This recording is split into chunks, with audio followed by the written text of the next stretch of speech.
efforts to ease traffic congestion in the east bank of Demerara has seen the construction of 5 pedestrian overpasses along the east bank corridor. Today on InfoHub Extended, we revisit these overpasses at Houston, Peters Hall, Diamond, Eccles, and Providence to see the developments taking place and to get the views of Guyanese who use them. Pedestrian overpasses are nothing new. In fact, developed and developing countries around the world have an increasing number of these facilities, especially in their usually busy areas.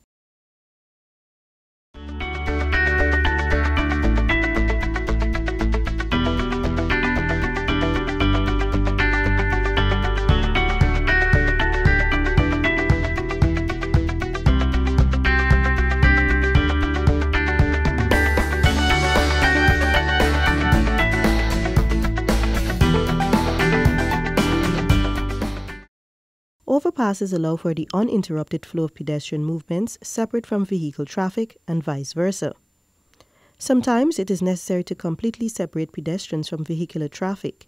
Freeways, railways, and natural barriers can hinder the creation of traditional pedestrian facilities, such as sidewalks and on-street crossings, and often have a negative effect on pedestrian facility connectivity. These overpasses provide crossings where no other pedestrian facility is available and connect off-road trails and paths across major barriers.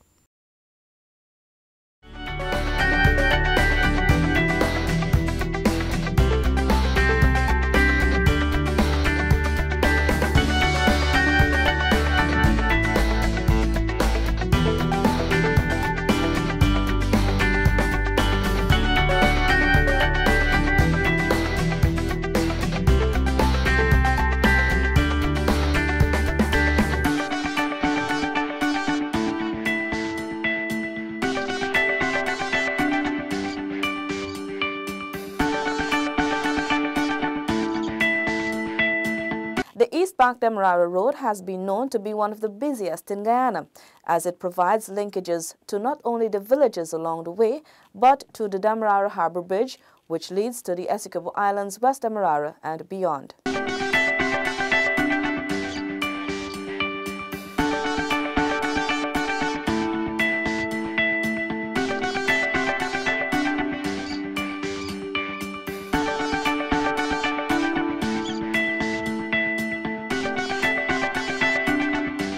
With more than 10,000 vehicles entering the country every year, traffic congestion on key arteries leading to Georgetown continues to be a major bugbear. This congestion has been contributing heavily to delays at peak travel times in the mornings between 7 hours and 9 hours, and in the evening from 16 hours to 18:30 hours. The congestion experienced, especially at peak hours, can be sometimes frustrating for both vehicle users and pedestrians. The number of fatal accidents on the East Bank roads involved a high percentage of victims who were pedestrians, many of whom were trying to navigate their way across the road. Understanding this, the Ministry of Public Infrastructure decided on the construction of the overpasses. In 2017, two US $364,000 contracts were awarded to S. Jagmohan Hardware Supplies for the construction of the overpasses at Diamond and Providence, while a US $1 million contract was awarded to B&J Civil Works for those at Houston, Peters Hall, and Eccles. The overpasses have not been officially opened to the public. The government will have a commissioning ceremony following the installation of the elevators. In the meantime, persons are utilizing the safe passage, especially school children and older adults. These are highly welcomed by pedestrians. Let me say about one time a day I just use this overhead.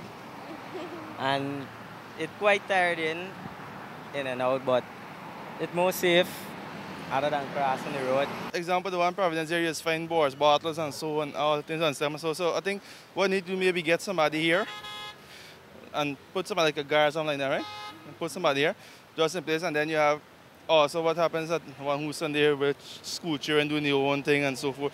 So I mean, safety-wise, yeah, it's okay for traffic, but I mean, you still have to watch at people getting robbed or young children doing things on the bridge and so forth. So I was in that, it's okay, but just those things you have to consider. And then with the elderly people, I mean, not all elderly people will be able to climb the step to cross over. We stay at his points really, because Traffic-wise, it's okay in terms of traffic. It doesn't, vehicles don't always have to stop for someone to cross the road. It flows freely, but with the pedestrians now, I agree with his points there about the safety, and there should be someone around, yeah, to make sure everything's okay. It is very safe for me because, such as look at that man is running over there, it could cause accidents, and such as the children. It is very safe for kids going to school, and big as I be, it's safe for me. So I find it very good. Overpasses must accommodate all persons. With this in mind, the government has commenced the installation of elevators for the elderly and those who might not be able to climb the 2 flights of stairs. Each of the 5 pedestrian overheads will be furnished with 2 elevators, one at each end of the walkways. We caught up with Mark Green, Project Manager Acting, Donor Program, Ministry of Public Infrastructure, at the Providence Overpass on Wednesday. Well, the elevators they're an initiative as part of the ministry's drive to improve road safety.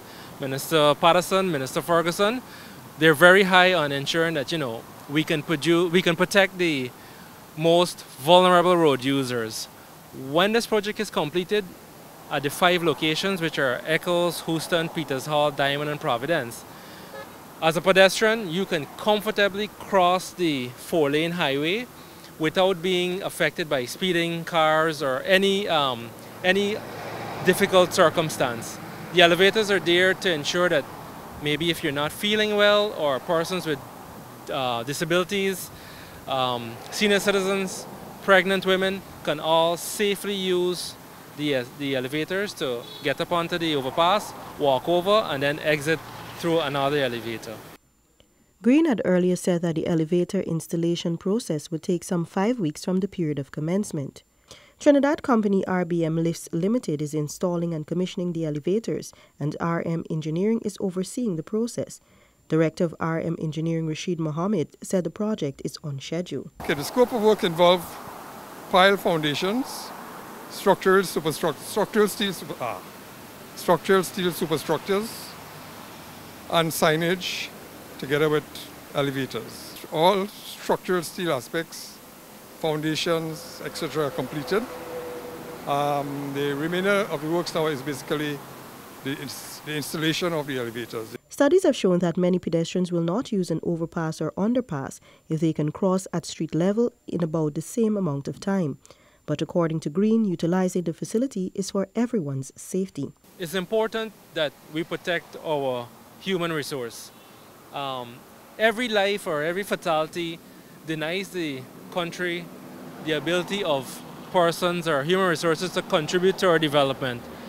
Our goal at the ministry and the goal of the ministers is to ensure that citizens can safely cross the roadway. You would have used the overpass. You would have noticed how comfortable the stairs are. But there are those that may have some amount of challenge doing so, like the elderly, a pregnant lady. Maybe you're not feeling well today, or maybe someone that has a disability. This allows us to ensure that everyone can be out of harm's way and access the roadway. And access the overpass using the elevators. The future of Guyana has never looked better. Our nation is on the cusp of a development program like never seen before.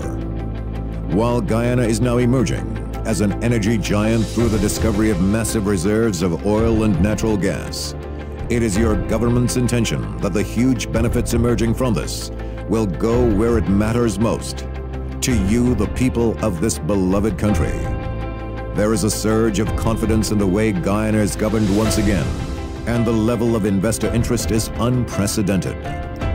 Guyana is poised to become the breadbasket of the region, and the pace at which this nation will grow through prudent fiscal management will be nothing short of impressive. But more than anything else will be the way every Guyanese, regardless of color, class, or creed, becomes a part of this historic period of national transformation, sharing in the wealth and well-being of it all as one Guyana. Roundabouts. Approaching a roundabout. When you approach a roundabout, you must use your indicator if you intend to turn left or right or make a U-turn at the roundabout. You must give other road users sufficient notice of your intent to turn. Entering a roundabout. When entering a roundabout, you must slow or stop to give way to any vehicle already in the roundabout. You must also continue to use your indicators if you intend to turn left or right or make a U-turn. Turning left. When turning left, you must indicate left on approach and be travelling in the left-hand lane unless there are road markings with other instructions. Stay in the left lane and exit in the left lane. Turning right. When turning right, you must indicate right on approach and be travelling in the right-hand lane unless there are road markings with other instructions. Making a U-turn. When using a roundabout to make a U-turn, you must approach in the right lane and signal right.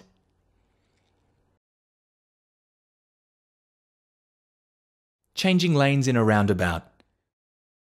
Drivers may change lanes in a roundabout if they wish. The usual road rules for changing lanes apply. You must use your indicator and give way to any vehicle in the lane you are entering. Going straight ahead. You don't need to signal when approaching the roundabout if you are going straight ahead. You may approach the roundabout from either the left or right lane unless there are road markings with other instructions. Exiting a roundabout. As when you exit a road, you must signal left when leaving a roundabout, if it is practical to do so, and you should stop indicating as soon as you have exited the roundabout. However, when you are travelling straight ahead on a small single-lane roundabout, it may be impractical to indicate when exiting.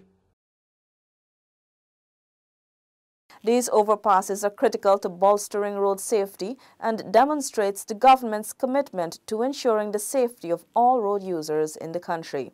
You have been watching InfoHub Extended. Do join us again. Goodbye.